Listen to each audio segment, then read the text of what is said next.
lovelies, to the Ultimate Dance Business Podcast. My name is Deborah Laws, the dance business expert. My passion is to help you turn your passion into profit while guiding you to work less and earn more. I'm super excited to share interviews with you that I know will inspire and motivate you in your schools, as well as my solo shows where I shall be sharing some great tips and strategies. So if you love the show, please do remember to review, subscribe, and share it with your fellow dance boss friends. So let's get stuck into the business of dance. Hello, everyone. I want to talk to you today about creating a 5-star experience. Now, I am fresh off the back of my dance business conference, which was just 2 or 3 days ago. And so I am really still thinking about how everybody felt, whether people are likely to sign up for another conference, the good things, the bad things. You know, I'm in that kind of analysis stage, that debriefing stage. What could we do better? What went really well? And it just kind of made me think about you guys and your shows and concerts, your recitals, but also just the experience that people have when they come to your school for the first time. So I wanted to say that it's a journey. I want you to think about, what does the journey look like, whether it's an audience member coming to watch a performance, or whether it's a parent bringing their child to a class for the first time, or whether it is in fact an adult coming for a dance class. The first thing we need to think about in terms of, really logistical things is how easy is it for them to book and to communicate with you prior to whatever your event is. And then when they come on the day, let's talk a little bit about parking. Is there suitable parking? Have they got to walk for miles? Is there a gate that looks like it's closed? Like, what would it look like for someone that has never been to your venue in terms of them finding where you are? And it might make perfect sense to you that you go down the little back lane and you walk around the corner and then there's a door with a sign on it. But for someone coming for the first time, how are they going to feel knowing that they don't know that? Are they going to feel a bit lost? Are they going to be getting a bit anxious? So think about that very, very first moment before they've even reached you. How is it for them? So if you were doing a performance, we used to have a venue that was miles from the car park. There was simply nothing we could do about it. So we had 2 or 3 volunteers dotted along the way from this car park all the way to the theatre entrance, pointing people in the right directions. We had signage, we had balloons that we put on the signage so that people could see the signs from a distance. So although they parked their car and it was a good 4-5 minute walk to the venue, they knew exactly where to go because there was someone standing there pointing them in the right direction. They followed the balloons, they followed the signage. Then there was another person. Like, there was never any question or any worry about where they were going. They just followed what we put in place for them. And then when they arrive at your studio or at your theatre, the meet and greet element, I feel, is so important. Have you got staff? Have you got team there ready with a huge, big smile, not flustered, not feeling untrained and unsure of what they're supposed to be doing? Do they know exactly where to point people, what direction they should be going in? Do they have all the answers should any questions come up? So it's all about that very first initial greet. We want them to feel welcome. We want them to feel safe. We want them to feel like we are thrilled that they are there. It's got to be all about them, folks. It's all about their experience. And then, of course, what happens during the performance or during the class that what can you do to make that a really 5-star experience?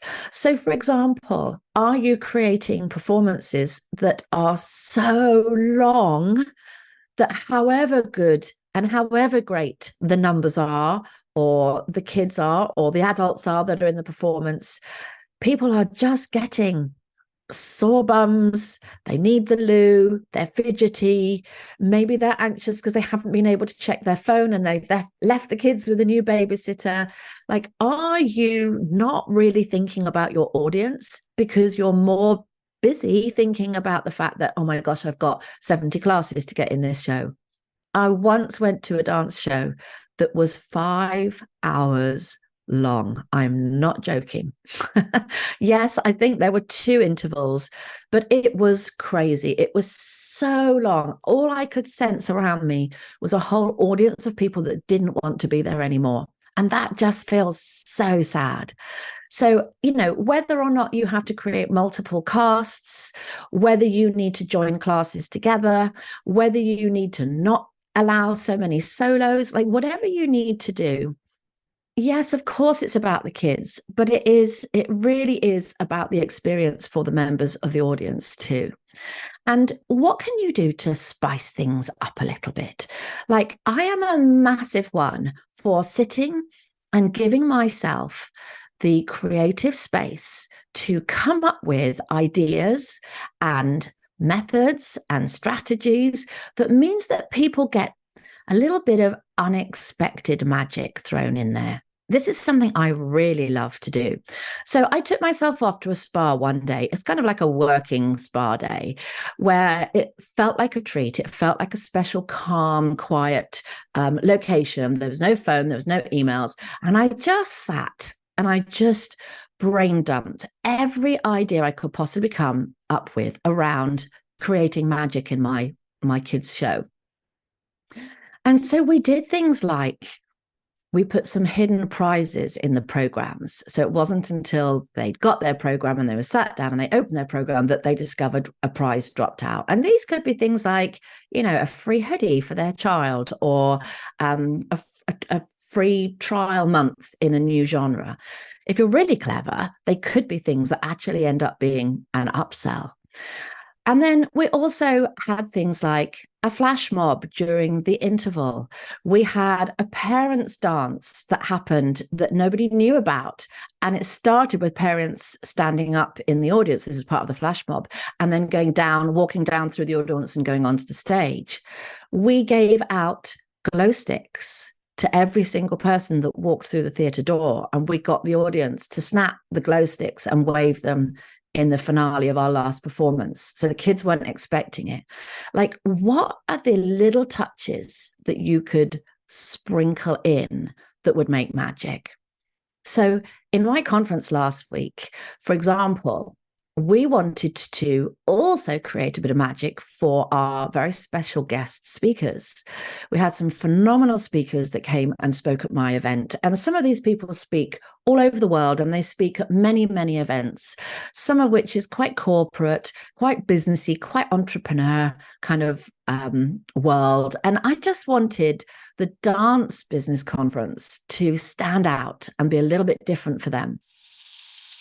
So I thought I would just share with you guys today the planners that I have produced for dance school owners, because these are flying out of Amazon like hotcakes. And if you don't have yours yet, then all you have to do is pop to Amazon and type into the search Deborah Laws, and all 3 books will come up. So the ultimate dance business planner I designed for you so that you had a little bit of a Deborah on your desktop. The planners are full of business training, tips, motivational quotes, things to do at the start of the month, things to do at the end of the month, ways in which you can plan out your marketing and your retention, and they are selling all over the world. So go to Amazon, grab your #1 best-selling Ultimate Dance Business Planner, and enjoy mapping out the growth for your studio. So we created a Mexican wave. We did it before the first speakers arrived, so none of them knew about it. So what happened was, when a speaker I had an air horn. When they blew the air horn, and I told them at any time in your session, if you want to create a bit of a state change, if you want to get people up and moving, just blow this air horn and see what happens. So they didn't actually know what was going to happen. And when that happened, my AV technician played a piece of music, and then each table got up and did 4 counts of choreography and sat down, and then it finished with everyone freestyling at the end.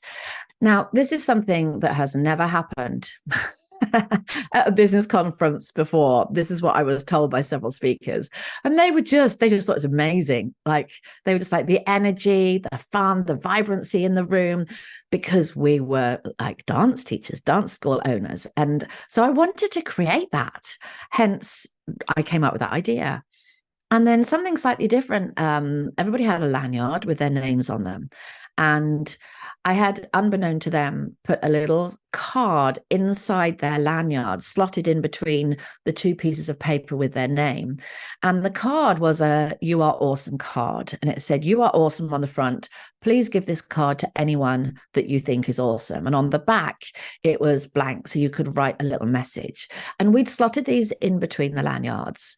And 2/3 of the way through the conference, I said, right, everybody open your lanyard. Nobody knew there was anything in there. And of course, they all got to either keep it for themselves or write a message and hand it out. And everybody stood up and wandered around the room and found the person they wanted to hand it to. And we had lots of hugs, and we had lots and lots of love being shared in the room. So there's simple, inexpensive little ways that you can create that wow, that you can create the memories, that you can stand out because you do things that potentially are a little bit different to what everybody else is thinking. So maybe there are ways that you get people networking. And, networking is also important when you run a dance school, because you want your parents to get to know each other. You want them to create friendships. You want them to bond, because the more bonded your community is, the more people are going to want to hang around, the more they feel a part of it, the more they love being part of your dance school, the more they support you. So the more they give back to you, the more helpful they are, the less they complain because they just love you so much. It's about creating and facilitating those opportunities. So what could you do that would help to instigate the kind of building of relationships? Is there something you could do in the interval of your performances? Is there something that you could do while they're waiting to pick up their kids whilst they get changed backstage? Is there something that you could do in your watch weeks? Something you could do in your changing room? Something when your new trial parents come along? Could you have a parent ambassador that is the person that stands and makes an effort to chat and welcome somebody new into the school? Like, what can you do to create a kind of a networky way of bonding your families together so that they are forming friendships for life? We don't just want the kids to have friendships for life. We want some of these parents to have friendships for life as well. And I think, it's about trying to see it from their perspective. So going back to what I mentioned at the beginning about making sure they knew where to go and where to park, maybe you have got a little welcome sequence of emails that you send out when someone books for a trial. Perhaps one of those could be a little video that you attach to the email that actually shows them. It could be one of those little speeded up videos that shows them once you've parked, you walk across the car park and down this corridor and you turn right and you turn left. And then it could be a little video of you standing there waving outside the studio. You could even have a class going on, and all the kids stop and wave and say, welcome. Imagine sending that to a parent before they come. Like, thinking about the experience that they're going to receive. During the child's class, are they sat in a cold, damp, God forbid, smelly church hall where they just don't really want to be there? Or have you made sure that they're warm? Have you made sure that there is potentially a tea and coffee that they can help themselves to? Have you left some magazines or a little box of toys for their toddlers to play with? Have you created the beautiful friendships and networking organically, so that parents in that same waiting room will always make an effort to talk to new people. And then at the end of your class, is there then a procedure, a structure that you've taught your teachers where they're going to come out and give some feedback, so that that parent leaves feeling like they knew where to go, they knew what was going to happen, they had a lovely warm welcome, it was a convenient, nice atmosphere to be in, you had one of those lovely smelly little things that you plug into the wall, and it gives out beautiful smelly fumes. Like, if you've got a place that doesn't smell great, do something about that. I know it takes a while to set it up, but make this a wonderful experience, not just for the kids and the adults taking the class, but for the carers, for the grandmas, for the mums and the dads. It's all part of what holds people, what glues people to your school for a really long time. And of course, what else does it do? When someone comes to your show and they are blown away with the magic that you have created, all those little touch points that I talked about, when someone comes from a class and it's just really magical and really pleasant, what are they going to do? They're going to go and tell the world. They're going to become your raving fans. They're going to go and shout about the wonderful dance school show that was just the right length, that had all these little magical moments, that had all these unexpected fun things that happened. They're going to talk about your class where they felt welcomed, where they sat and there were magazines and it smelled nice. And there was, goodness, you could even have a little speaker in the corner playing a little bit of music or with the radio on. No one wants to sit in a cold, smelly, damp church hall. I say this because I know this is what my mum did for many years for me. So all of these things are what are kind of all wrapped up in the experience. And we get so busy thinking about our students and what a great class we can deliver, and did they make friends and did they learn something, that we forget about all the external things that's going on around us. I am so eternally grateful to my wonderful mum, who sat in that smelly, cold, damp church hall week in, week out, year in, year out, because I tell you what, I don't know that I would. I think I would have taken my son to something like that a few times and then been like, oh, it's just horrible. Oh, I hate it. You know, and I just would have found any excuse. The minute he said, Mom, I'm not sure I want to go to that dance class anymore, I'd be like, fine. Do you know what I'm saying? I'd be like, no problem. I don't want to go out late on a Friday night at 7:00 and then have that experience when I get there. So can you see how putting a little bit of thought and really special care and attention into the external experience could actually have a vast impact on your retention, your word of mouth, your student numbers, and ultimately the success of your school? I hope you've enjoyed today's episode. I hope you're going to go away and take yourself off to a spa. It's a good excuse, isn't it? Do some brainstorming for your next event, or for your new classes that are starting, or new trial students that are coming. What could you do to create a beautiful 5-star experience that gets everybody talking? Take care, guys. Look forward to you spending some time with me on the next episode of the Ultimate Dance Business Podcast. Ciao.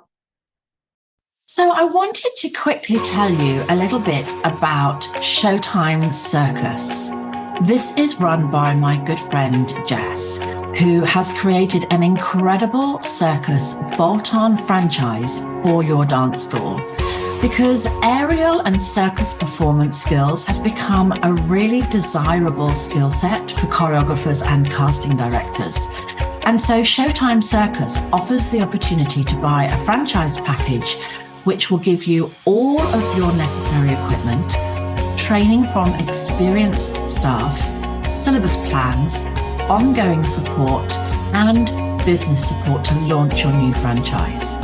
It will really energise your school with increased revenue streams, new student opportunities, and of course, bring all the fun of the circus to your school. So do go and visit showtimecircus.co.uk to find out what the new buzz is around circus skills.